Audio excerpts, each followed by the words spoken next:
ndazorota hope kairi ndauya pano zuro pausiku hwamauro.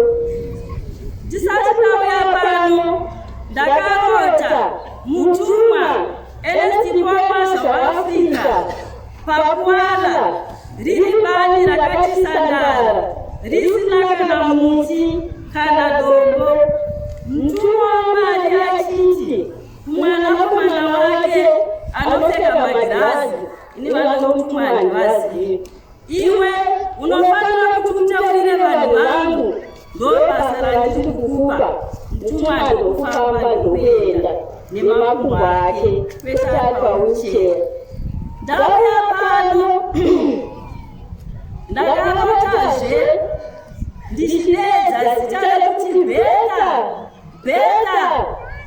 Bheta kabva ateuka, ndobva ndapepuka. Ndasangana ndakati, ko Bheta uyu wandandishirota, ko zvirikurevei anzi aite sei? Ndobva ndati, ko Bheta uyu noti aite seiko? Ndakanamata ndokurara. Ndakarota maoko aBheta uye zviri zvirwishu akatiwa kwake kudai. Saka maoko aya ndichatarisa aita kunge munhu ane maperembudzi. Zvino ndakabvunza kuti muda kuti Bheta uyu aite seiko?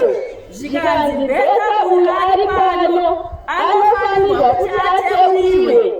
Zvapera zvakadaro ndakarota zvichinzi pane vanhu veBOT vakauya pano kuzotengesa, asi pano inzvimbo tsvene inoera yakaoma zvaAfrica.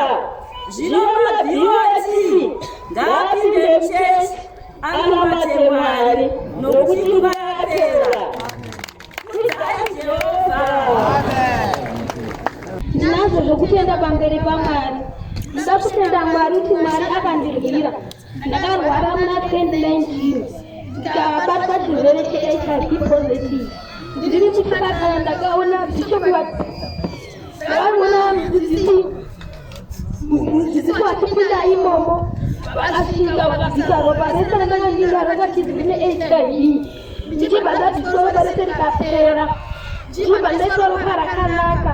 Pandakazogara 6 months zvapera ndibva ndateswa futi zvikanzi hauna chirwere. Vakati akanditesa kuona magirazi tokodzoka kumba. Ndakadzokera tikadzokodzwa futi kechitu ndoda ndakanzi chirwere chako chapera. Saka zvinhu zvandinofambiri kwazvo nokutenda pamberi paMwari.